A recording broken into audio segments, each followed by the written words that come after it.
On December the 1st, 1955, Rosa Parks, 42-year-old African-American woman who worked as a seamstress, boarded a Montgomery City bus to go home from work.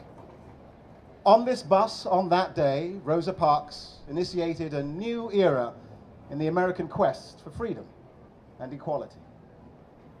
Here's her story. She sat near the middle of the bus, just behind the 10 seats reserved for whites. Soon, all of the seats in the bus were filled. When a white man entered the bus, the driver, following the standard practice of segregation, insisted that all 4 blacks sitting just behind the white section give up their seats so that the man could sit there. Mrs. Parks, who was an active member of the local National Association for the Advancement of Colored Peoples, quietly refused to give up her seat. Now, while her action that day was spontaneous, her previous civil rights involvement informed her sense of justice. When I made that decision, she said later, I knew that I had the strength of my ancestors with me. She was arrested and convicted of violating the laws of segregation, known as Jim Crow laws.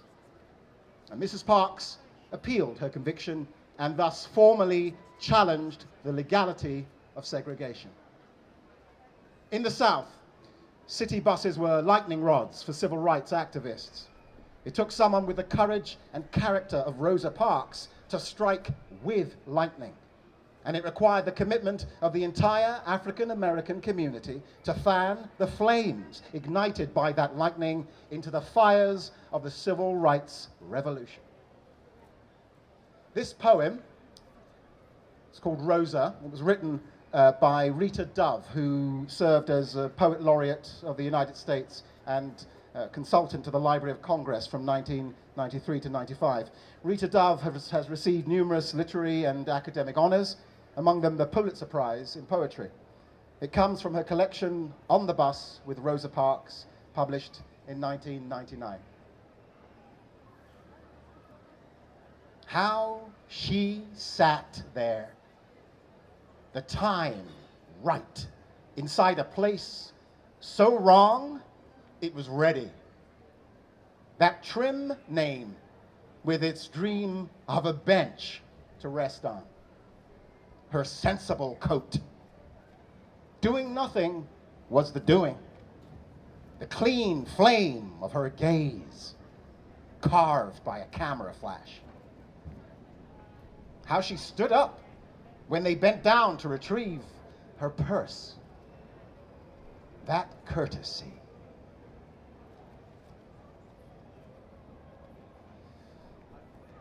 Now, on November the 15th, 2011, the Palestinian Freedom Riders attempted to board segregated Israeli settler public transport headed to occupied East Jerusalem.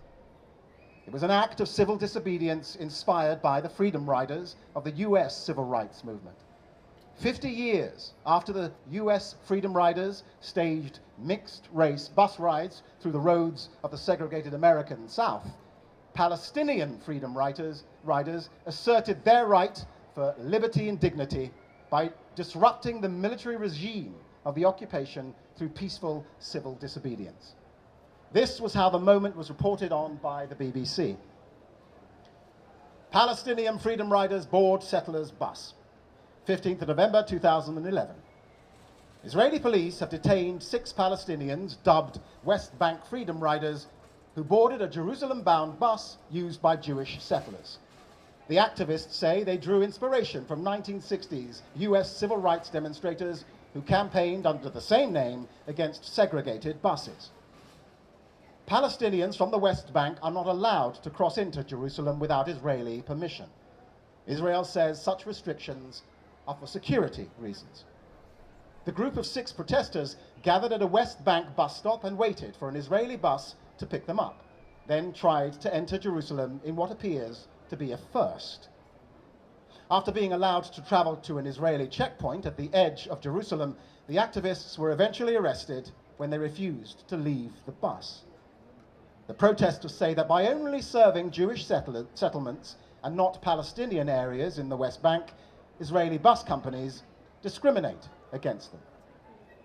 These buses and the whole system is discriminatory to Palestinians, said activist Fadi Quran as he waited at the bus stop.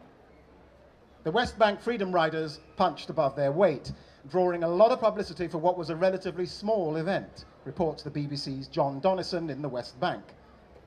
The comparison to the Freedom Riders of 1960s America seemed to capture the imagination as dozens of journalists gathered to see the small group board the bus, our correspondent says. In actual fact, this was less a protest about segregation than more about freedom of movement, he adds.